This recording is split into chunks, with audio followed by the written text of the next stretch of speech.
Hey guys, Tyler here, just giving you a heads up. About 20 minutes in on this episode, we have a bit of a audio malfunction. So for the remainder of the episode, I'm using basically the camera audio. So cleaned it up, made it so it's passable, but it is going to sound a little bit compressed. So apologize for the inconvenience, and quality should be back to normal next week. There's a mirror in here. You know, we were out at the office. There would be all those days where I would have no idea what I look like. I'd wake up sleeping on the couch. Yeah, I'd wake up and brush my teeth and sit around. I have no fucking clue. Exactly. So, I look like a unibomber. Unibomber. All right, guys, we are back. MK Ultra. Yep, that's right. So today we're going to go back. We pulled through, I'd say, a lot of theoretical stuff, some deep subjects. Lately, yeah. Some conspiracy-based subjects and a lot of societal issues. So we're going to pull back to some of the fundamentals of training. Yeah, we said we'd do like one Q&A, one practical, and then one more theoretical. So it's time to do practical a bit. Yeah, we've been edging toward the theoretical. We'll pull you guys out of the weeds a little bit. Yeah, if you let me do it, I'll mostly go toward the crazy stuff. But yeah, though lately, which is good now, because I have to do practical because I haven't been as deep into the neuroscience as usual. So because I don't have my rituals and everything. Yeah. And the problem right now is we're training at 1. Like that shit has to stop because that kills my day. My favorite time so far has been getting up and going out to the office and training in the morning. Yeah. If I'm training my day. Training and back home by 11:30, then I'm good. If but I'm training back at home 1, by if it's 1, 4, I'm fine. But yeah, exactly.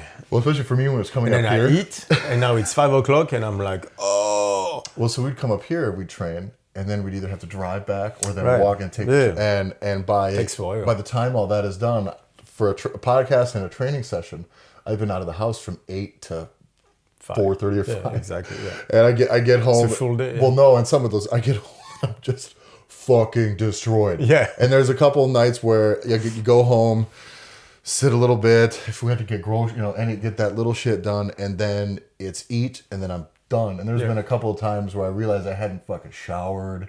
You know, it's like 10 o'clock at night. I'm asleep on the couch. I don't know what the fuck's happened, and I smell disgusting. The trainings have been interesting. Yeah. It's been going really well though. I got that 800-pound yoke. Yeah, I saw that. I wasn't supposed to do it that week. Also on the Jello floor, by the way. Yeah. Like that's a rough bad idea. yoke by the way. floor. Yeah. But no, it's actually probably really good for a lot of things. Actually, I think for yoke carry, it's really but bad for idea. yoke carries, it's a nice rubber floor that's going to not wreck your weights or your floor. Yeah, so it's great. Yeah, there's probably an inch and a quarter, inch and a half. Floor. Right, but those ones are a little bit squishy, I guess, compared to the normal ones. Yeah. And when you do a 800-pound yoke carry, you better have a strong core stabilizing system in place because it gets a little bit. And I did some with my without shoes on, which I don't normally mind unless I go real heavy. But on that surface, like your feet sink in different places. Yep. So it was it was very interesting. But I wasn't supposed to do it this week. I was supposed to do it next week because next week I peak. Yeah. And you so didn't know what weight you had. No, I did. No, I did. I went. So I started with the usual, 400 pounds or whatever the fuck it was, but no belt. I was like, that felt extremely light. Mm-hmm. By the way, interestingly, I did the yoke carry after the drag and push. Gross. Yeah, because we had to switch, yeah. right? So the girls did the yoke carry. I was like, oh, fuck it, let me try to see what happens. So drag and push is, we do max weight drag right into pushing with arms straight the other way. Like that one just blows up your legs like nothing. So 2 sets of that, I smoked 2 or 3. 2 sets, I think. And then I go into the yoke carries. And it's like, the first one is like, I don't know, 200 kilos, 180, but no belt, but it felt super light on the pickup. I was like, hey, put the weights, and now I'm like 230 kilo or whatever, and it's like still light. Yeah. Then I get to 600, I'm like, hey. And then I went 7, then I went 760.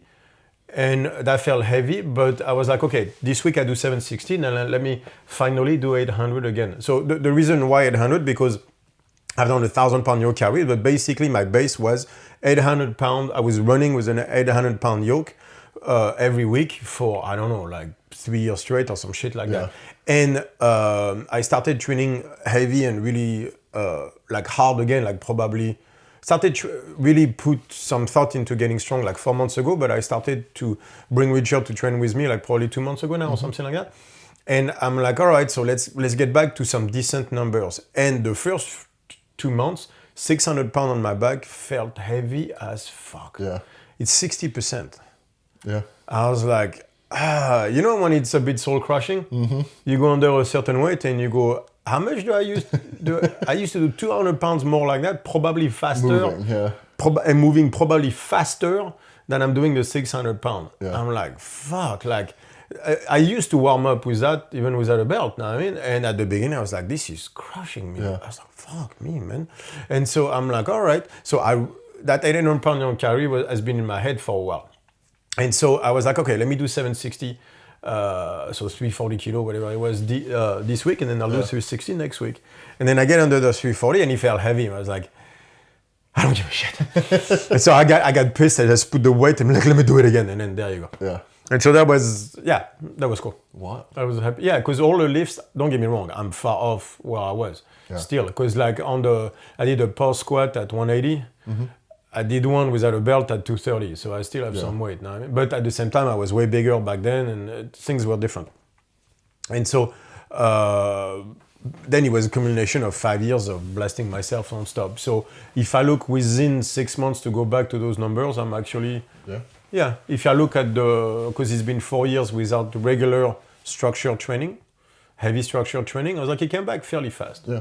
It shows you once you build a structure, it's always there. It just takes a while. Yeah. The first few months, I won't lie, it's a little bit of a crush to your soul, ego, whatever you want to call it, because it's like, man, I used to handle way more than that. Yeah. Well, a lot of it, I think you just have to get that weight on your body and get a little bit familiar with that alone, because there is just the unfamiliarity of it right away is you can either take that as real fucking insulting to your ego, or you're like, no, this is just where this is when this is the first rep in a while. And I knew that too, and so I was like, I didn't like that 600 file heavy, but I was like, it's okay, it'll come back. It's just nice that it's coming back. But like the last months, like everything has been coming back. Like my static lifts, which is always my weakest, are coming back, even though they are again far below what they used to be. At least they're going up. Yeah. Like there's a point where so I also had to build a soft tissue. I can tell soft tissue has to be built, but the muscle mass I'm starting to put up. It's funny to me that there's a weight at which I get strong. But under that, not really. You get me 220, 225, I'll be lean. I can do jiu-jitsu, I can do a run, I can do that 5K in 20 minutes, all that stuff. I just can't get the type of strength, especially statically, that I get if I'm over 230. There's that way. Over 235, 240, I just get fat. Yeah. But under 230, I just get weak. It's kind of that sweet spot. There's a sweet spot. Yeah. For me, it's 230 to 235. Like right now, like I would not run a 5K in 20 minutes, even like training for it. But I'm at that exact moment where I can still move and I'm starting to get strong again. So it's funny, it's exactly that. But it's a muscle mass for me. Yeah. There's an amount of muscle mass that I need to have to start to be as strong as I want to be. Yeah. Not after strong, but not... Yeah. I mean, like just the kind of strength I want to have. So my numbers are very low because I did a 400 pounds, a 180 kilo pause squat. But again, I've done, at that weight, I used to do 5 reps easily. Yeah. So I'm still not even close to where I was, but I'm also lighter because back then I was over 240. And I was squatting heavy every week. So it took me a long time to build to those numbers. And now they're actually coming back fast. So I'll give the credit to the template on that one. It's been working very well, but it's because what I did correctly, speaking of that, was to build the muscle capacity, right? So to build the muscle mass that I needed, and then I had to build the structure first, and then from there the statics started to go up and all that stuff. We're going to get into the structure today. Right? Some of your guidelines for how either you prioritize structure or how to build it. So why do I do it this way? And so one of the main tools that's been around since the beginning, right, for you, would be the structure pyramid or the S pyramid. The S pyramid, it's one of the earliest one. And to see I'll have some sort of visual representation on the cover image for this, but also if you go to StrongFit Library, you can search for S pyramid, structure pyramid, or pyramids. And there should be that's you'll old get to school. see the visual. That's very OG StrongFit. So why a pyramid? Pyramid because I like that visual for a simple idea is the wider the base, the higher the pyramid. So I was like, that explains how you should build things. Yeah. I think this he explains very well on that. And so it was important for me to explain that idea. And how did that come about? So at the time, we are in Torrance. So OG StrongFit, like when my gym in Torrance, where the Barbell Shot podcast was shot. Yeah. And at the time, we have a powerlifting team going. So long story short, before Torrance, I was in Palos Verdes. And at the time, I'm doing jiu-jitsu, right? And I'm starting to, I want to get actually strong. So I'm playing with strongmen and stuff like that. And one day I'm squatting in the gym, which by that I mean I'm doing good mornings, right? And here comes a guy. So he walks in basically because he lives in PV. He's 70. He has the long fucking hair like a horse and everything, Mexican all the way. But looking good and everything. But he just came back from training. I guess he has, remember those big ass sweatshirts from the Gold Gym with like the huge neck? Remember all those? Yep. That has the Gold Gym on it. Yep. And it's bright yellow. You know, like the short sleeves but wide. Yeah. And so the guy has, and then he has the By the way, we should be bringing those back. Those are good. Especially with the tank tops under it. Remember those? Okay, right. So it's basically that's what it looks like. I think I might only have. I gotta find a sweater suitable. All right. But the thrift store shopping. Yeah, exactly. I don't know who came up with those ones, but they were. Oh man, when I was 18, 19, that's all I wore. Anyway. Also, the cut off, the sleeveless hooded sweatshirt is a nice look too.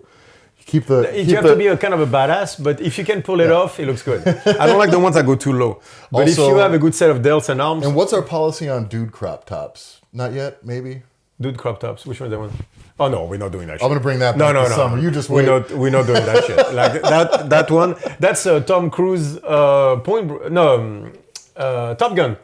Oh yeah, that's a Top Gun one. No, we're not doing the Tom Cruise crop top. No, that one, that's not working. Anyway, so he walks in with that stuff. By the way, he's 5'6".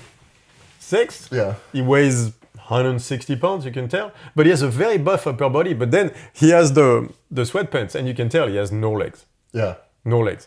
And he walks in, and I'm like, oh, so it's an old bodybuilder, still looks jack upper body, but never trained legs. Yeah. I mean, I'm all right.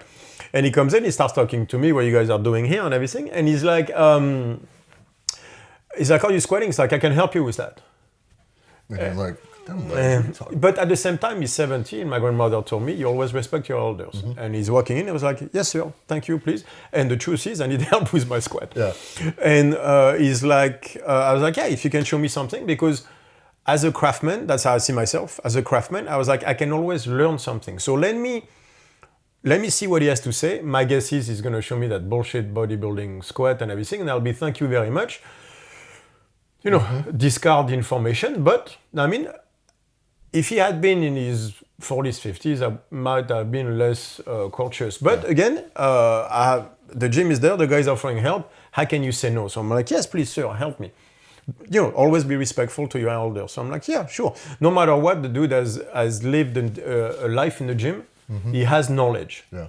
Maybe not on the squat, but overall he has knowledge. I'm sure I can get stuff from that, right? I'm craving the coaching, the coaching craft, right? Yeah.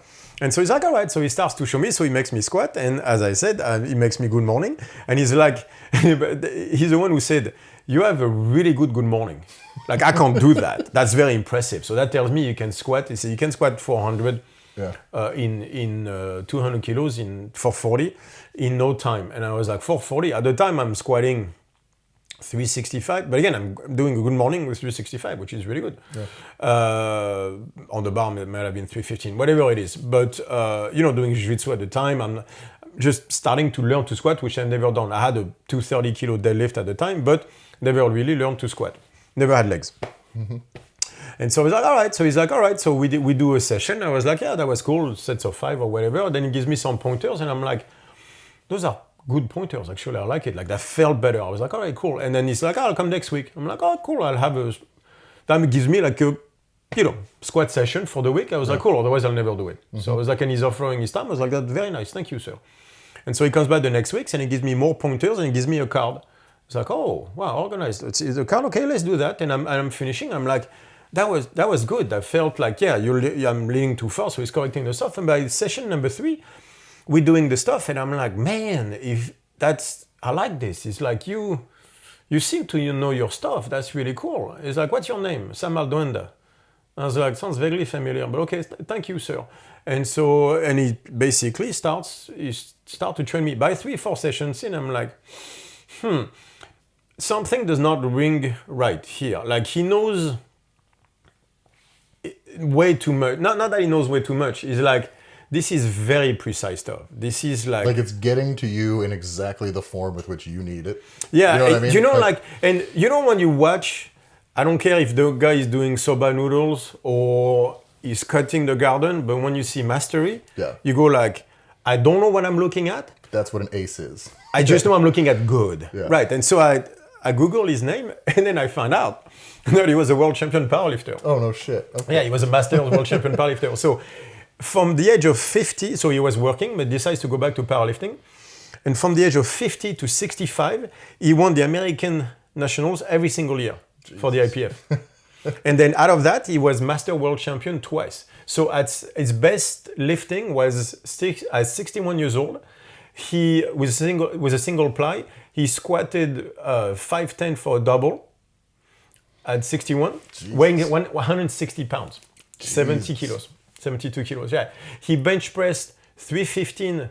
So he bench pressed 325 raw, double body weight, right? And he pulled 550 something. At 160 body 50 weight. plus years old? At 60 plus years old at the time. His best year was when he was 61. At 61, he benched double body weight, 325 something. He, in competition, squatted 500 and deadlifted over 550. He just in wandered competition, into your gym randomly? Yeah. What the fuck? Randomly, I swear. And by the way, in front of me, at 70 years old, I'm there, I still have the video, he pulled 440 for 5. Sumo. Jesus. In front of me. And just ding, ding, ding. And I'm like, ugh. It's sumo, I can't do it. But it's shit like that when you go. Yeah. And he spent the next 5 years coaching me. No shit. On the squat. Once a week, twice a week. He would maybe deadlift on Tuesday, squat on Saturday. Never accepted money, never accepted anything from me. He just coached me. And so with him, we created a powerlifting team and we won California, I don't know how many times, women. So we had we went with 6 or 7 people at least. And we got, I don't know, we won so many gold medals with him. It was crazy. That's the good old days, but we went to California, so IPF, California, so USAPL for the IPF stuff. Yeah. And we won the California weight class, on the number 1 for women, for stuff. We had some fucking strong women too. Yeah. So, but those structural principles then, they should carry over to anything. Right. No, okay. So, so why do I talk about that? So I'm at one of those powerlifting competitions, right? And you have to understand at the time we do so Tuesday, Saturday, but Saturday is a big session. So, because that comes back to squatter day, we talked about all the time, that burn the question. You have to explain what burn the question was. All this leads to an actual point. I'm not going all over the place. Sure Tyler is trying to keep me in line. I'm only making sure we're leaning in the right direction. Exactly. But I'm actually going in one direction. Right. And so we used to squat. It was 10 to 11, basically. And then we do the strongman, the burner question. So we would basically train from 10 to 1, 3 hours. Yeah. You're saying, the ones now are bad. And so we squat on our 10 to 11, and then we go do strongman carries. I mean, the typical strongman session, finishing with the burner question and all that stuff. So that was the 10 to 1, the 3 hours were our Saturday training session. That's how I built my gym. I built it on that Saturday training session. Okay. And the strength of everybody went up and everything. And then you could tell one of the things that Sam liked the most about our team, it was the control of the weight. He really talked about that a lot. You have to have the weight under control. That means the workout. That means that you're on the way down. This is when you see if someone is capable of truly lifting that weight, is the control, right? Yeah. All right. And then we go to one of those competitions, and there's a dude that comes super tight single ply and super tight knee wraps. So the guy who walks with the legs straight and everything. Tin Man coming out. Yeah, Tin Man. He walks like this for anybody who's ever seen a squat suit. And he goes under the weight. Oh, and it's awesome. And he takes it And the ground, there's an earthquake in California. Like the guy literally starts to shake like up and down and like this. And then he starts to take like a step to the right and doesn't take a step with the left. So he starts squatting at 45 degrees.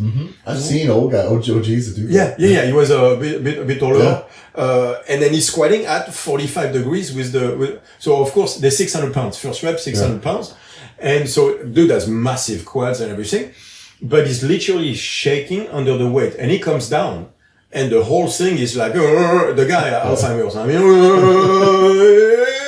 and he touches the point, and then jumps back up, and he looks so light, and we're like, oh, but oh my god, all the way down, right?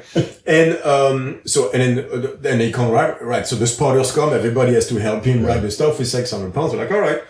But we look going like, what the fuck was that? It's 600 pounds, which is a lot of weight to squat, but on your back. Yeah. I mean, 600 and pounds fully wrapped up then is kind of Well, what that also is then there's a lot of external structure there that's not that's with that suit and those stuff. If you, at that time I would have definitely, because I squatted 550 completely raw, so I definitely would have squatted for that. sure. But anyway, so then he comes second attempt 660. And we're like, what? You're fucking crazy, And we're like, so of course, we all get one step closer because you want to see the train wreck. And so here he comes again, Tin Man, he gets under, it's fucking shaking everywhere. And he goes again with the 45-degree stuff. And he starts to come down, and then he collapses, boom, gets crashed under the weight. So, first of all, listeners, let me tell you what happens when you go down with 660 on your back. The spotters go, oh, what happened? Let me help you. Yeah, you can be at a really good meet and still get fucking actually stapled if your spotters. Yeah, that's a rough the spotters will not have time to help. And with 660 coming down, they can't help anyway. Unless you have those monolift and then the stuff, you're not getting saved. Yeah. Like that's just a fact. Yeah. And but by the way, he gets stapled. Not even stapled, like the knee went in and poof! Yeah. Everything went down. He could not control the weight on the way down and everything was down. And he got crushed under 660. So he goes out on one leg and on the way out, he's like, oh, I don't know what happened. I was like, I know. I wasn't nice, so I didn't go tell him. But my point was of all this, and this is when I was like, this is what we're doing right. And that's when it crystallized in my mind, even though I knew that, but it became so obvious that day was like, dude, you did not have the structure to handle that weight. Yeah, your quads could, by the way, if he had touched the spot, I have no doubt he would have come up with it. Yeah. But it doesn't matter because he couldn't come down with it. Well, it's a prime example of like performing way too out on the fringes of what you're actually capable of doing. Right? But, you know what I'm saying? Like beyond your structure. The problem was the imbalance between his leg power. So the concentric phase versus, in that case, the eccentric phase. So what happened was he did not, first of all, even he got stapled on the way down. The fact that when he unracks, he's shaking so much means he cannot control the weight. Yeah. He cannot control the weight on his back and he could not control the weight on the way down. So even though he has the power to come up, he has no control. And I was like, that was my first proof that you needed balance between control of the weight and the strength to actually come up with the weight. It was like, if you can't, then it sounds very simplistic, but if you can't take it down, who gives a shit that you can take it up? Yeah. You can load. So all your quad power is useless if you can't control the weight. And I was like, all right, so now that idea is simple. I was like, but now I need to put it into a way that I can explain it to my athletes and in a way that I can use to train people. And so I was like, all right, so long story short, I'm like, what he was lacking was the structure. So I was like, so I'm going to create a pyramid, 3 layers. And I'm like, all right, first layer is structure. That's obvious. Structure. That's what that guy was lacking. So if I look at him as the example, what was he lacking? First, he was lacking structure because he could not put the weight on his back. You could tell the weight was too heavy for his structure. So I'm like, all right, so let's use the S pyramid with him for the squat and that guy. He's lacking structure. First structure of the squat. So I'm looking at the pyramid structure. What is the first structure for the squat? Most people will say hips, core, stuff like that. I'm like, no. Remember we're talking about that guy. That means barbell back squat. That means it's the upper back. Because that's where you're putting the weight. If your upper back cannot take the weight, you'll get bent, you'll get put in a position where the leverage is poor. And then from there, you can blow up your back. You can have issues. So going back to the upper back. So what are you supposed to do to have a strong upper back, you basically protract your shoulder blade, right? In IT, you get your teres major to make yourself as wide as you can, so you can have the strongest base, in that case, for the upper back to receive the weight. Right? That's what the powerlifters like the bar a little bit lower as well, because it sits in a nice groove. You can basically spread everything, so not shoving the elbows actually in, but more out to like a double bicep, if you want. So that the upper back is as blocky as it can be, so you can put the weight there and it doesn't move. You can control the weight. So the first structure on the barbell back squat, each exercise has a different S pyramid. On the barbell back squat is the upper back. All right. So by the way, speaking of that, what happens, because I'm talking about IT chain, so teres major, all that stuff. What happens if I'm weaker on the left? I have a weaker upper back on the left. Okay. Teres major, pec or whatever, because I'm right-handed, I'm weaker on the left. That means that when I put the weight like this, the right side can take it, but the left doesn't. Yeah. So I'm going to have to find tension somewhere. So this is where most of the time people will start to have that elbow that comes in. Why? Because the IT chain cannot take it. So they're going to have to recruit the ET chain as well. So that means now instead of being all internal torque, they're going to start to shift toward external torque. That means they're starting to bring the elbow in, because they cannot maintain that protraction. So they're going to start retracting the shoulder blade instead. So instead of going toward IT, they're going to start toward ET, because they want to use the lats and the lumbar erectors and everything. And I think that can also show up when there's mobility issues too. You know, as in like if you can't get into that position where it starts causing pain, then you have to go more towards the wrong shit. Right, exactly. Just to be in that. Yeah. And so now you're basically in IT on the right, and then you're kind of not in the same position on the left. And so what happens? That means basically the bar starts to shift, like not left to right.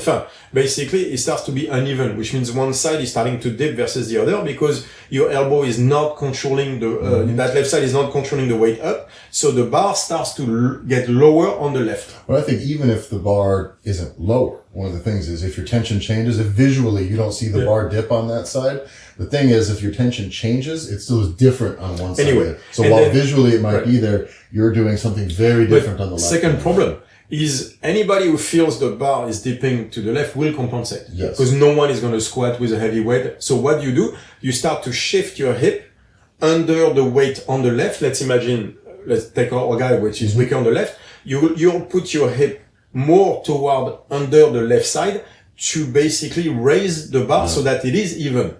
Because no one is going to squat an uneven bar. You can feel you're going to die. Not on purpose. No, you're going to die. So you'll shift your hip under the left. But by doing that, it makes you turn slightly.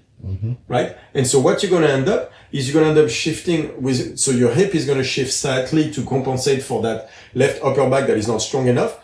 And what you'll see, if you do that, is that as you come down, your right knee is going to start pushing differently than your left. It's going to push more further because you shifted your hip a certain way. Yeah. And so suddenly what we saw is that the left weakness in the upper back on the weakness, so the weakness of the left upper back led to the right knee getting pummeled. Yeah. Why? Because they could not put the weight correctly on their back, which forced their hips to compensate for that. That compensation at the hip put too much stress on the patella tendon that was starting to drive forward more than the left, and fucking up your right knee. And that was an issue that was coming from a structural problem. And I've seen that so many times. Well, and I think addressing these structural issues is important, because as an athlete, and if you're a coach, the people that you're coaching, they don't understand that cascade effect. The trophic cascade. So what happens is they think their fucking knee hurts. Yes. And so I think this concept of why things have to be kind of whole, the structure from the bottom to the top, is like that's the thing that has to be imparted on your clients, you personally, but really as like communicated as this is kind of the plan. You know what I mean? This is the plan. This is the plan. You want to know why? And it's tough to tell somebody that their knee hurts because their upper back is weird when they squat. Exactly. But you know what happens so let me continue that stuff, because you recognize where I'm going with this. So you're shifting your hip, so that means you're pushing your right knee further, and it destroys your patella tendon. Most of the time, they're going to see that knee coming forward. What do? They're going to start working on the ankle, because then they say it's your ankle mobility that is a problem. Yeah. Because that right knee is coming further too much. Therefore what? I mean, you're addressing the end of the chain, Yeah. but never the root cause of the problem. And that's why you're never fixing it.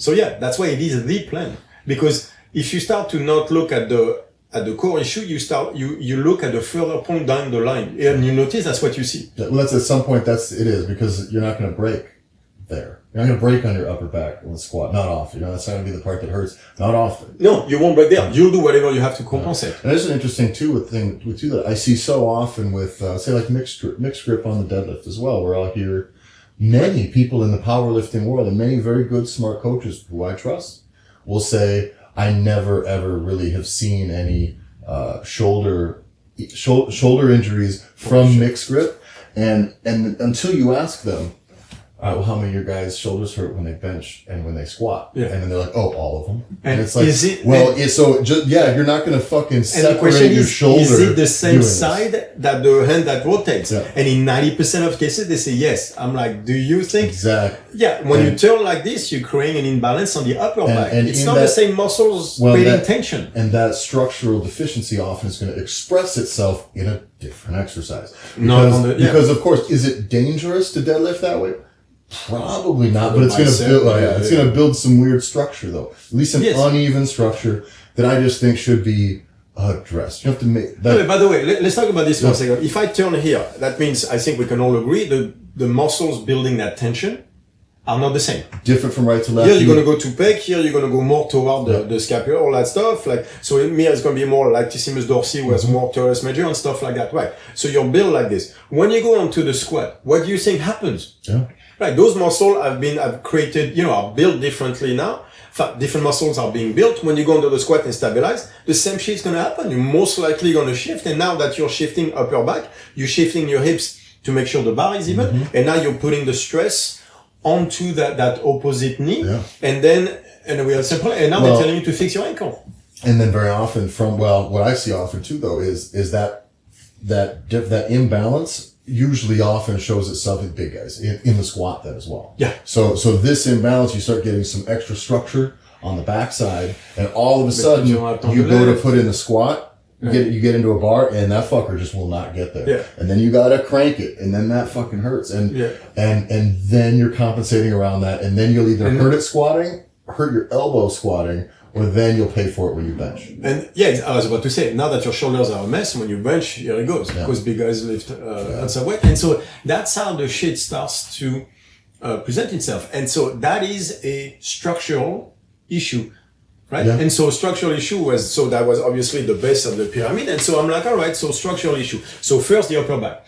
Then after that, yes, we have the hips, the core, all that stuff that comes in. And so then after you look at it, for example, descending on the squat is like you have the glutes to actually, are you going toward your quads? The quads are not what you want to use to lower the weight. You want to use your hips and glutes and hammies and everything. So you have those structural muscles. But I was like, all right, so what did we do different? I was like, we're gonna, when we look at structure, I was like, what do I mean by that? I was like, all right, let me try to come up with numbers from what we saw so that I have something to shoot for to give my athletes.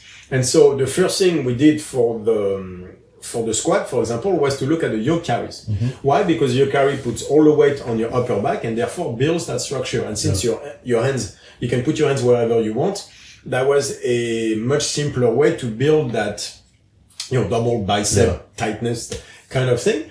And so we are like, all right, so let's see if I'm right. And so I took my squatters. I had one especially, Ryan, who had, we call him Quadzilla, massive quads, who could get to he had basically at 80 kilo, he had at a time over 200 kilo back squats. So, like strong dude, all quads, but like Olympic weightlifter, up and down, all quads and stuff like that. But I was like, but he was getting stuck. And I was like, I feel like you don't have the upper body structure to handle more weight because he was getting bent and everything. Put him on the yoke carries and he could not carry what he could squat. And I was like, if you can't stabilize on your back a weight that you're trying to squat, how can you, first of all, it's not safe as we saw in the fact that you can do that without a major meltdown is pretty good. Yeah. The fact that but the law of probability. Yes, exactly. means that Well, first of all, it's not safe. And second of all, it means you created a glass ceiling. Yeah. It means no matter how strong your legs are, if your upper back can't take the weight, then... Yeah, there's already a lid on your potential. Exactly, right. So you won't be as strong as you could potentially be. So I was like, all right, so that means the yoke carry might be a good measure for the structure of the back squat. And then we started to look, and then we come up with a number where to feel like you were not creating a glass ceiling, that you were safe squatting and everything, is we asked people to squat 1.5 times to yoke carry 1.5 times their back squat. Mm-hmm. Like if you could not, and if, for example, if you could not carry your back squat, like I put the brakes on the weight. Yeah. You're not allowed to do single until you get to at least, 1.25. Mm-hmm. Yeah. I won't let you squat below that ratio. Yeah, some sort of, yeah. There was a ratio. Like I want 1.5. But I won't let you squat past that 125, below that 125 ratio. Yeah. That was because that means that your upper back is getting pummeled every time you squat. Yeah. Well, plus what that does to your core and your hips anyway. Like being able to stabilize that through a range of motion is one thing. If you can't handle it on your upper back walking, take that to depth and bring it back up is extremely risky. Right. Imagine that. I had people that were actually, at some point, he ended up with a 500 pound squat, 230 kilo, could only yoke carry 180 kilo, 400 pounds. He had 100 pounds. He could walk 100 pounds below what he could squat. Can you imagine? And so I started to take it further for other exercises. And so that's why, for example, the farmers carry, you should be able to do your deadlift. Yeah. Not per hand, obviously. Otherwise, you either suck at deadlift or you're really good at farmer's walk. We're talking 50% of your deadlift per hand. Why? Because I want to see if you get bent. Yeah. I've seen that at the CrossFit Games when they had the farmer's carry.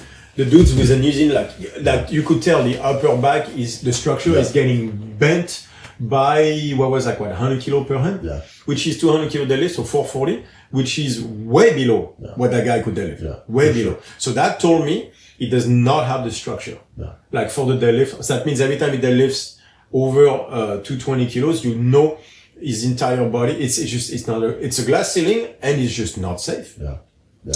So we had that. Then we had other numbers, like for example, overhead carry. Mm-hmm. So I had that with a lot of CrossFitters that came to me with shoulder issue. And every single 90+% of the time, it was a upper back structure, again, in internal torque, like the teres major, all that stuff, that could not control that weight. So that means that I put them into a overhead yoke carry. Now, why was the overhead yoke carry so beneficial? Not because it allows you to stabilize in the frontal plane, because the weight at the bottom of the yoke, the way it's shaped, rock you back and forth. So that means that you have to stabilize the weight not up and down, but forward and backwards in a frontal plane. And that forces you to engage the pec, short head of the bicep, and teres major with all those muscles, basically the IT chain.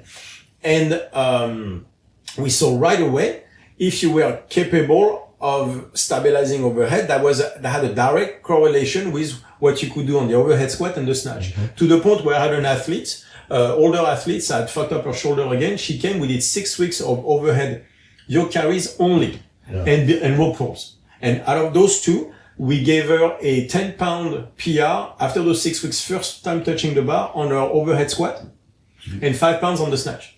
First session back in, but 10 pounds on the overhead squat. First session back in, without doing anything but yoke carries and rope pulls. And I had the same thing with Ali Ludwig, my Olympic weightlifter, with just rope pulls and overhead yoke carry. I've seen, it's interesting, with the overhead yoke is kind of one of my favorite things, because I can start out with just a hold and really see where someone is, because it's challenging for someone else with testing them. If it's come in, just on the yoke. Get it up at it, because you can always usually tell someone gets it up and the weight goes backwards and spits you out the front. Right, exactly. Then you can really, really tell that there's no tension here. That the whole thing is an overextended thing. I actually had that with a CrossFit Game athlete who came to me for shoulder problem, and she could not stabilize the 70 yoke overhead. Something, he went backwards. Of course, me being when I saw it, I was, no, that way. Yeah. And she was like, I can't do it. Took me 4 weeks for her to go 10 meters with a 70 kilo yoke. Her snatch was 92. Jesus. Then it said, you know what's the most interesting stuff? That her shoulders are still intact at all? Super strong. Yeah. But very interestingly, she had a overhead, what do you call that? Sorry. Squat press? Overhead squat. Yeah. That's how it's called. I'm drawing a blank. Yeah, overhead squat, right? Yeah. I don't know why I'm drawing a blank. She had an overhead squat, 10 kilos below her snatch. She could snatch. She could over snatch 80 kilos, could snatch 92. And she was like, yeah. I've actually seen that a lot amongst CrossFit gyms, and that is a stability. That's it's like I could get to the position and I could just meet the weight, and I'm gonna stand it up. But yeah, it's the risk during that. So that means that insane. you're just catching with your traps and pressing up. Yeah. That is it's just so getting up while the getting's good. But isn't it I was like, structurally speaking, if we just look at the S pyramid, structurally speaking, the fact that you cannot overhead squat what you snatch should tell you, like, where is your coach programming now? Well, and at its nature, getting stronger requires time. That's time that you're not hurt. Like years, not weeks. I'm not saying that. I mean, it requires a lot, like years of training where you're not hurt. And I just think that the structural thing going through is the one thing that's going to prevent you from having to take big chunks of time off. No, but plus, again, the wider the base, the higher the pyramid. Yeah. I believe that's a principle of life. Yeah. If you want to get stronger, you can only go as far as your base is wide. Yeah. So, I mean, to me, it's just a symptom of someone who wants to be strong really fast and cuts corners, but eventually limits their overall progress. Yeah. That's what it sounds like to me. Did you have some ratios for the overhead squat? Yes, so I wanted the overhead yoke carry to be at least a snatch. I would not let you snatch what you cannot overhead yoke carry. Mm-hmm. That was the rule. And eventually what I really want is your overhead yoke carry to be your clean and jerk. I thought it was more than that even. No, was it? Clean and jerk. Oh. No, I did more. Oh, okay. But I did more. But I wanted the clean and jerk. At a minimum, so and that's the thing too, is I think at a minimum you need to progress those things before you worry about, like that has to move forward before your one rep is going to go forward. There's no question. Like, I would not let you snatch what you could not overhead yoke carry. Yeah. Like that was the number one rule. But again, what I want is a clean and jerk. Yeah. Because then, to me, it means no glass ceiling. It means the risk of injury are so far lower. Yeah. So now, for me, I build a structure we can work. Then I started to see some stuff like that. So there was a farmers over yoke carry. There was a yoke carry. There was a few things that I started to look at. Like what I found abysmal was barbell rows. Mm-hmm. Right? Where people were incapable of, like we wanted a barbell row that was like 40-50% of your deadlift for reps. Yeah. Right? Which all strongmen or bodybuilders do, stuff like that. All the strongmen, you see them barbell rowing like 500 pounds for sets of 10. I will say this. The strongest men that I know, that I've seen in training, the ones who, not the strongest people in the world, but the types of guys who, if you needed your fucking car pushed out the ditch, would be the best goddamn guy to show up. Those are the guys in the gym. A guy who's really fucking strong at barbell rows is a really strong guy. Yeah. Like I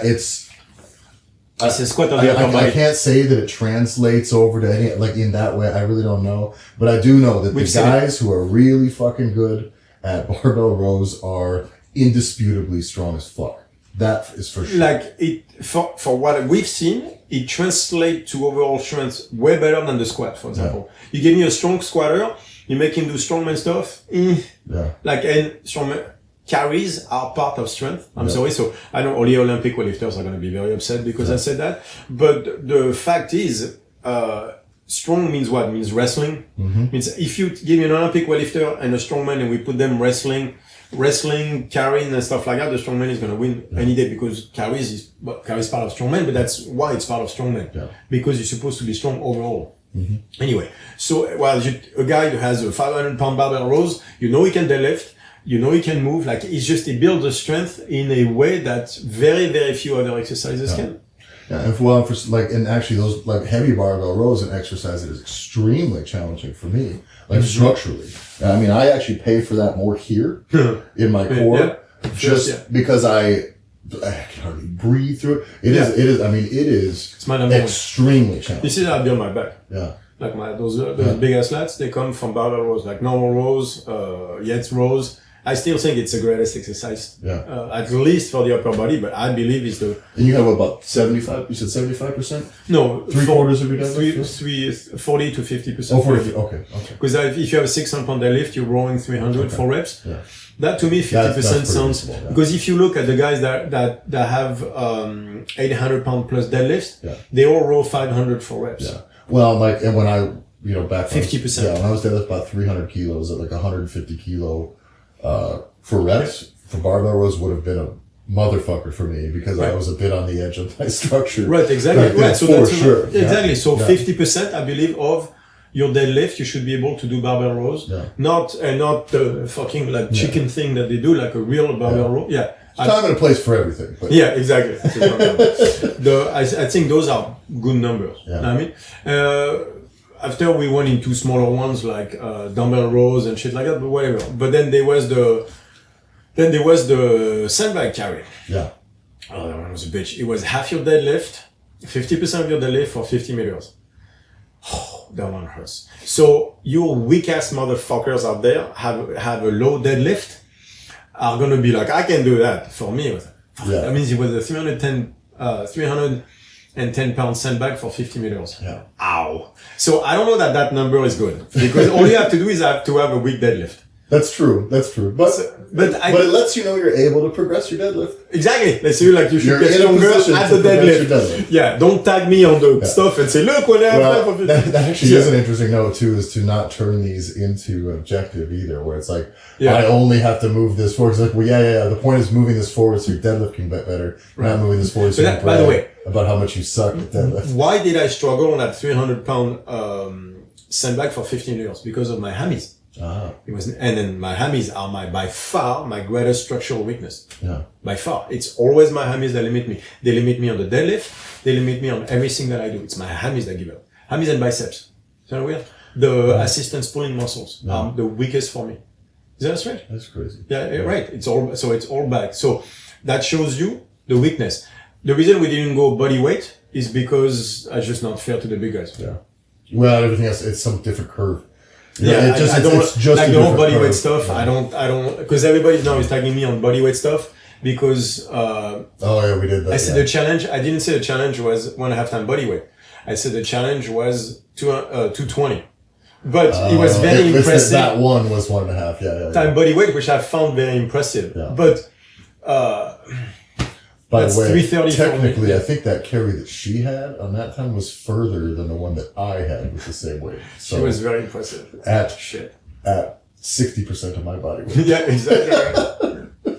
No, not quite. Would have been 60. Yeah, but it was. It's a bit higher. Exactly. Well, it's higher than that. But anyway, so those are the number we came up with. Really, but again, it's a guideline, not an objective. Yeah. It's just a guideline. It's a constraint. It's like those are the minimums that you should have in order to build your structure. Well, I think when going through these things, what I enjoyed about going through is I knew what was okay and what wasn't, and it wasn't based on the expression lifts, if you will, or how we rephrase it. So it wasn't based on my squat that I knew that this parts of my body needed work, which wasn't. It let me know that, we'll say for the squat, I go through things like a yoke carry was pretty good. Even when I was squatting heavy, my yoke was okay, still needed work. But it definitely wasn't an upper back issue here. Yeah. In my abs. Then it's okay. Yeah. Then I go to the overhead squat, and still I was able to, with my back, power through a lot of things, but I learned a lot, and I could overhead yoke carry quite a bit as well. So I really knew that probably wasn't my problem anymore, which took a lot of work. Yeah. Actually, that work took me more pec isolation, pec stick work, torque work, rope pulls to get my, overhead yoke carry to where it was like 220 kilos, something like that. Close to 485, somewhere around 5, And, but so then I knew that, okay, well that probably isn't this problem. This isn't an upper back problem. And then I just moved down. But then it really is this area, basically. Yeah. Abs, hamstrings, glute max. Every time I would get to the test with that in the yoke carry, so what that did, one, it worked these areas, but it also really exposed it too. But without risk. Without the risk of learning that my glutes need work or imbalance. On a heavy squat, on a heavy deadlift. Come out the bottom of the fucking squat. Yeah, I don't want to learn that lesson, man. Right. You don't want to build your structure through squat and deadlift. Yeah. because you won't, first of all. Yeah. And second of all, like the risk is monstrous. Yeah. Like you can't like overload your body. Like on the yoke carry, it's fairly safe. Like because of the West principle, we had a podcast on that. Whereas the West on the squat and the deadlift is infinitely higher. Not infinitely, but is much higher than on the yoke carries because of the skill component first of all, and then because of the eccentric phase on the other. So now, can you still build muscle even with the carries and everything? Fuck yeah, you can. Yeah. Like I don't care what they say about eccentric and everything. Heavy yoke carries, heavy farmers and everything make you. Yeah.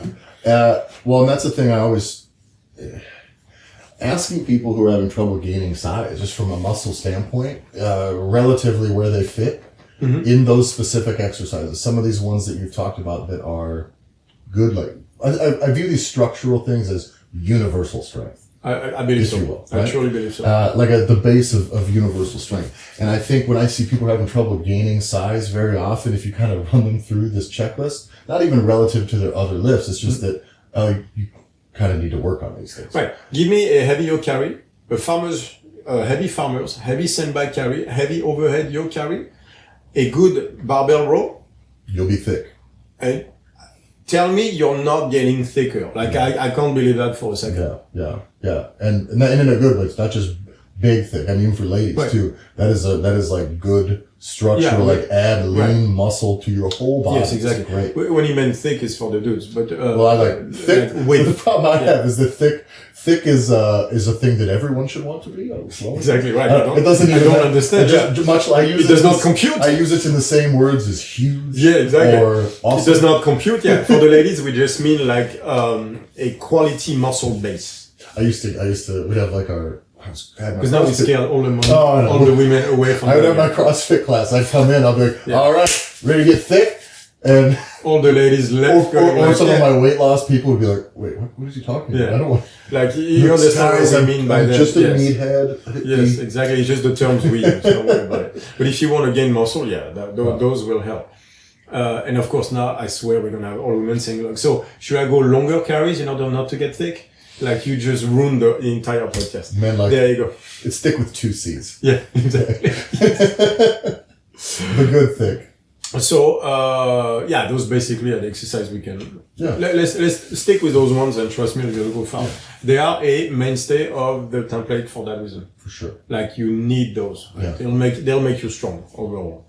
And so after that, first layer of the pyramid is structure. What I want to back up. So this structure with the pyramid, calling for someone to go back and work on their structure, right? That is not a call for you to stop training hard, to start training soft, or to go back and just do, quote, accessory work. Yeah.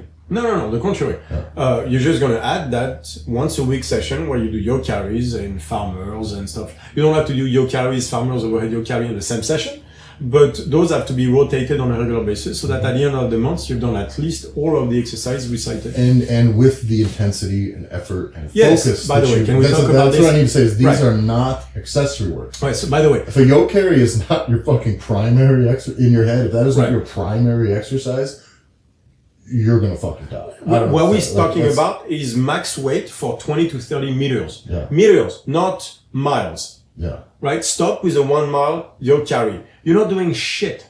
When it's a lightweight like that, you're going to shrug the entire time. You're going to put wherever it's comfortable on your back. Yeah.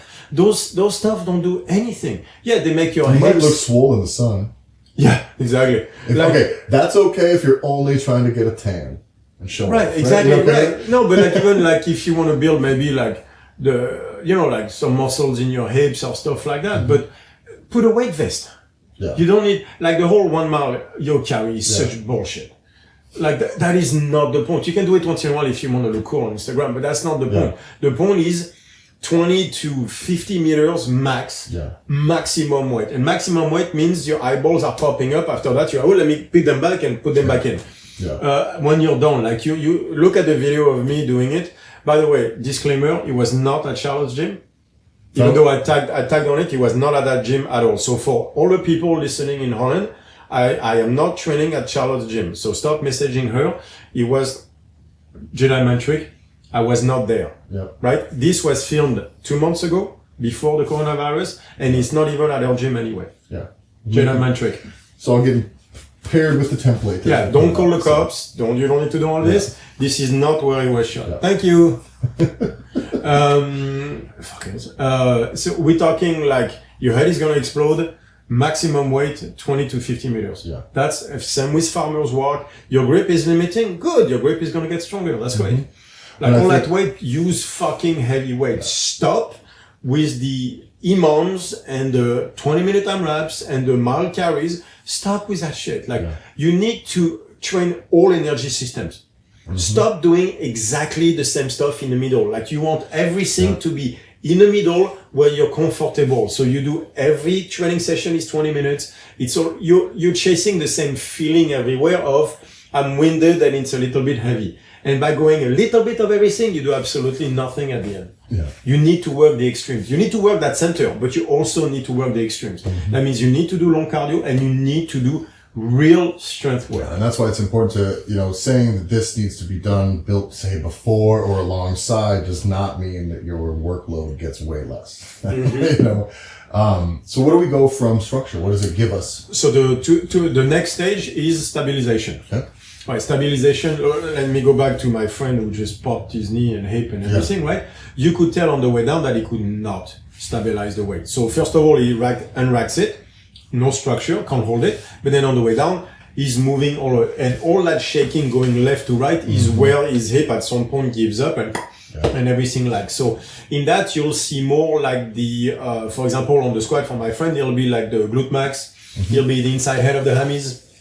It'll be like overhead carry. It'll be the pecs. It'll be short head of the bicep, right? Those are more like the, assistance to stabilization muscle that we need so much. We see that on the strict press where people start and then they do the Saturday night fever kind of thing, where the barbell literally shoots down on one side and shoots up on the other, and then they correct everything, and I'm like, ow, don't do that. I think that's how Sarah popped her rib during the stuff, I think, even during the game, or maybe her rib was already. It looked to me that's why maybe she did it before that, but you could tell by the way she was pressing like that twist to the side and that Saturday night fever press. Oh, that is just so not good for you. I think that is why you don't hear about strict press in CrossFit anymore. They don't strict press anymore. They push press. They don't strict press because they don't have that upper back structure very close. Actually, in internal talk, so same one as the first structure for the squat. They don't have it, so they press all triceps. And who amongst you have PR on their strict press in the last 2 years? And you'll hear a very, very low percentage. Yeah. They don't work on it anymore because they don't have the structure to do it. There's a part of me, and I don't think this is about CrossFit necessarily, but often how it's coached too is with the strict press. Is there's so much focus on the head through thing? Yeah, that's a mistake. For the sake of literally just judging or something. Yeah, judging. Like, literally. That's the only stuff. That the problem is you have these people talk about putting a glass ceiling on your fucking lift. Is that they'll either press straight up and stuff the head through and back and use all traps to finish. Which then again, using the wrong muscle training, the wrong structure, you don't have the stabilization overhead, and therefore you literally cannot progress strict because strict. You just fucking don't have it. Because all you do basically is go around your head, and after that is tricep and traps. Yeah. And then that's not how to press. You need the pecs, you need teres major, short head of the bicep. And you will see you go to any overall fitness page, that does a lot of fitness. That's what they'll post like a strongman pressing some weight that would just be insulting to most of these people. To squat. And they press and they look up at the bar. Yeah. And then they're just right about here. But then everything is engaged. They actually lean back a little bit because then you can use the pecs a bit more. Which, by the way... But then that's when you're going to see all these comments. Like, going to hurt your back, going to hurt your back. Even though Olympics 68, right? Where the press was still legal, and you see all of them catching, leaning back and going up, because those are the muscle you need to. Yeah. There's no problem in leaning back as long as you don't leave that plane with the ankle. Yeah. If you go past the ankle, you're fucked. Yeah. But if you stay within, basically the bar stays in line with the ankle, even if your body looks like a bow, it doesn't matter because everything is in line. And those are the muscle you need to press anyway. I had that with, but then of course, like all people are going to lose their shit saying you have to be completely upright. No, our way has saved many shoulders. And I will only say this is anecdotally, is that I've known a lot of very big, very strong men, and a lot of not very big. Who can strict press your squat. Who can strict press more than a lot of CrossFitters deadlift, for sure. And you know how many of them have consistent recurring shoulder injuries? Yeah. Very few. With the amount Now, of don't weight get me wrong, these heavy strong, there's injuries in this sport. For sure. Elbows. But we're talking torn muscles, like a trauma. But amongst most CrossFit communities, there are dozens and dozens of average people doing average shit that have fucking shoulder pain. Yes. And that part, I think, is a problem. Yeah. And why? Because the structure of the upper back is not built properly. The teres major should have the bicep. So not to digress there from the second level, which is stabilization, but I just thought that was an important point. We get up to stabilization and totally. Yeah. And so that was the second layer. Then the third layer is specialization. So now, why did I use specialization as the third term? Because I needed a word that starts with S. Yeah. So it would stay the S pyramid. It was my hipster face. And it does sound better. So alliteration, really. Yeah, because some people were like, why you call it specialization? Find me another word that starts with S and I'll use that. Specificity. I like it. Serendipity. But that's basically the moment where if you look from my friend who's coming down, so he can control the weight, he can lower it, stable, and then he pops back up.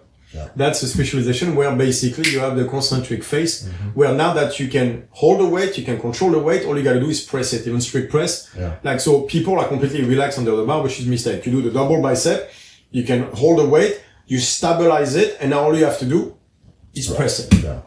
Is drive. So that specialization is there's that drive, that concentric phase where you just move the weight. So your friend who gets stapled by the squat.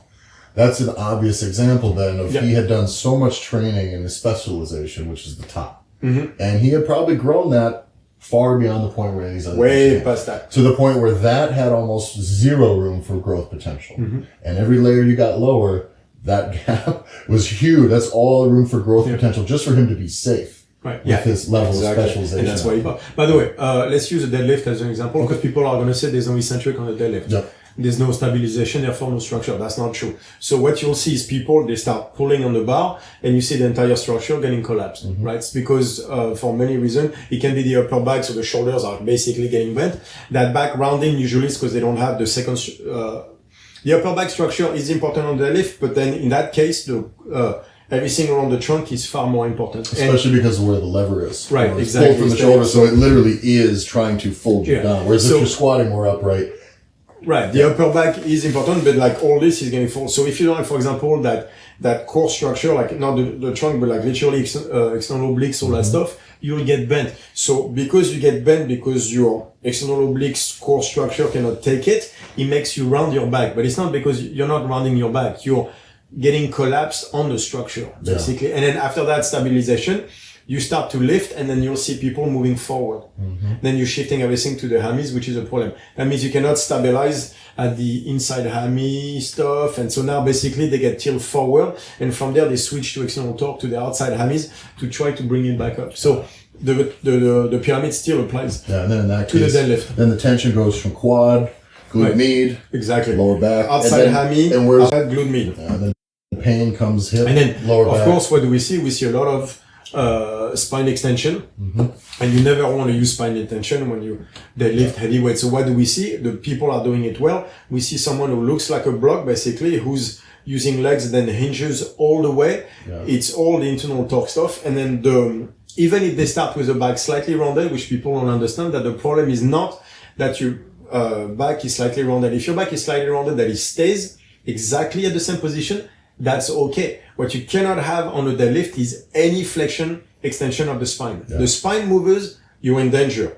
How do you stop from the spine moving? That's the structural work. That's the upper back. That's the core part, the external obliques, all that stuff. Yeah. Well, it's like the first thing you need is a rigid spine. Is rigidity and tension. And we see that on from the there, if I need that to be bent, for some it's just more than others to have it here because of range of motion. And you see where you see that the most is on the farmers, where people will lift and then they'll get bent and then they push their hips forward and then they do like 6 movements in order to, and then of course they can't walk from there. So the farmer's walk is a very important movement for the deadlift. Yeah. I also think that the walk in any of these exercises, we talked about structure with moving, is when I was squatting and deadlifting, really, and not doing a bunch of carries at that time. Those numbers had got up there, but but going back to carrying, you realize with weight on, you're like, holy fuck, I can't walk with this thing. Yeah. Like you realize that just moving with weight, your foot, and you get collapsed in weird places. Very weird ways. And the next day, you're sore in places you didn't even know had muscle. Like your soft tissue is kind of, you go like, oh, and then you have muscles. You go, really, there's muscle there. Yeah. But that's all the stuff basically that's going to protect your back, your spine.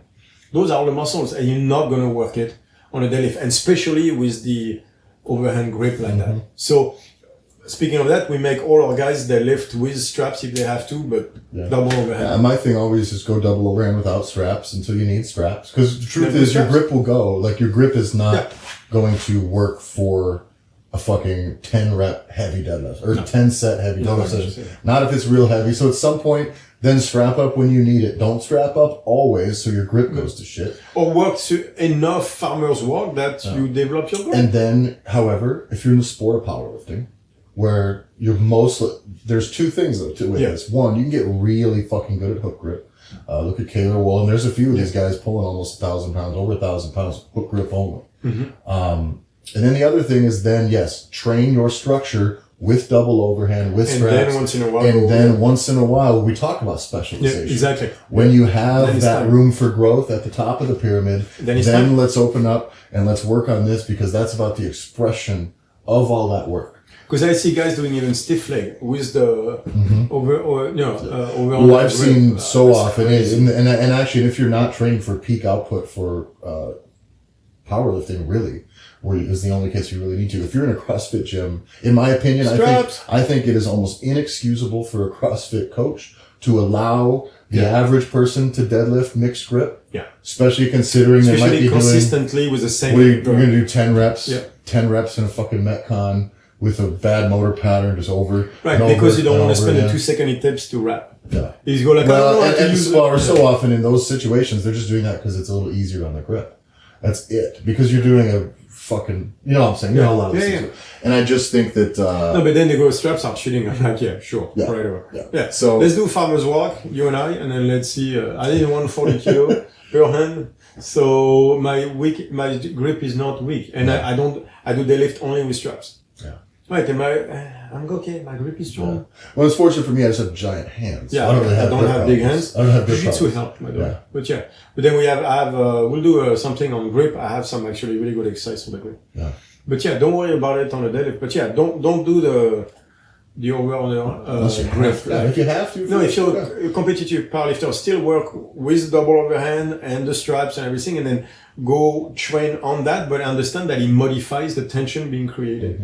Therefore, it modifies everything. It modifies your position. Because position is controlled by tension. Well, and then when you switch over to express in that position, you do need to then work and be aware that you're in different tension, different position, different muscles. You can't come in and overload everything. And we cannot tell you the number of times we helped shoulder pain by simply stopping that fucking grip thing and having to rebuild whatever they rebuild. But by the way, it affects your pecs and your bicep. You wouldn't believe that is a big one. So often the people that I see in this position here, no pec here. Yeah. Just nothing. Because they don't contract this way, so it's open. Yeah. And so they have to switch to more like to the back. So they have an imbalance on the upper back on the right, less pec on the hand that turns. And by the way, the bicep also gets hammered. Every single bicep tear on the deadlift has been on the hand that was turned. Yeah.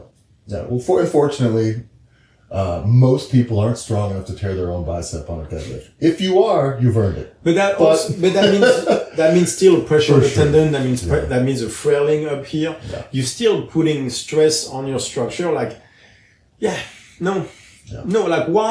Why chance it? For sure. Why take the risk? Again, do no harm first. Those are easy things, simple things to fix, right? And you make such a difference just with stuff like that.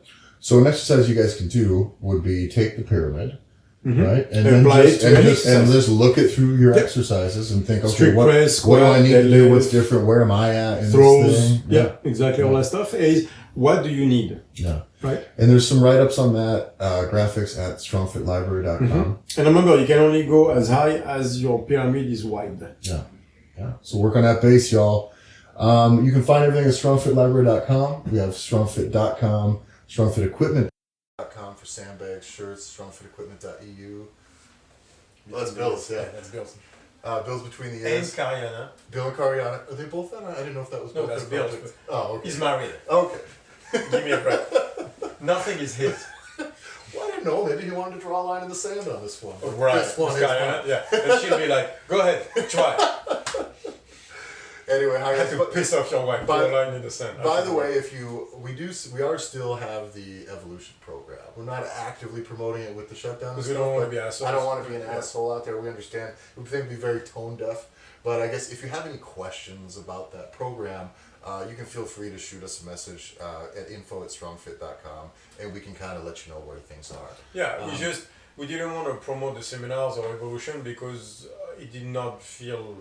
All it was going to do was float out more uncertainty amidst uncertain times. Exactly. It's just not worth the hassle trying to promote something that might come off as tone deaf. So, yeah. But if you're looking for such a product or a program you want to learn about it, shoot John a message at info and we'll get the rest your way. We have Julien's template. The functional integration training template is going. We also have Julien's one-on-one nutrition. I didn't realize you said fit. Yeah, I've never realized it. You didn't? That's why. First, no. If I'm being honest, that's why I thought it was a good idea. I was like, look at this guy go. Things are making sense. Took me 2 months to realize, hey, he spells fit. Yeah. No. Oh shit, what else we got? Your one-on-one coaching, nutrition, and training. Yep. We have, I don't know where we're at for programs anymore. Cooking show on YouTube, Richard's Protocol Cooking Show. We also will have some big announcements coming up on some of the paywall stuff, some members-only spaces that we talked about. We're going to make it simple. We're not going to make you have to get a whole bunch of other shit or get familiar with a bunch of other locations. Simple would be nice. Simple would be nice, and we think you guys will dig it. And that'll be a big update for some of you at the podcast supporters as well. So stay tuned for that. Anything that I forgot, I'm very sorry. Mantha Fitness at Australia and New Zealand. And Jesus, are we done? We're done. Maybe. By now you should know. You should know. If you don't know, y'all better Why ask asking me? somebody. Like I know. All right. Thanks a lot for listening, everybody. We'll see you in a couple days.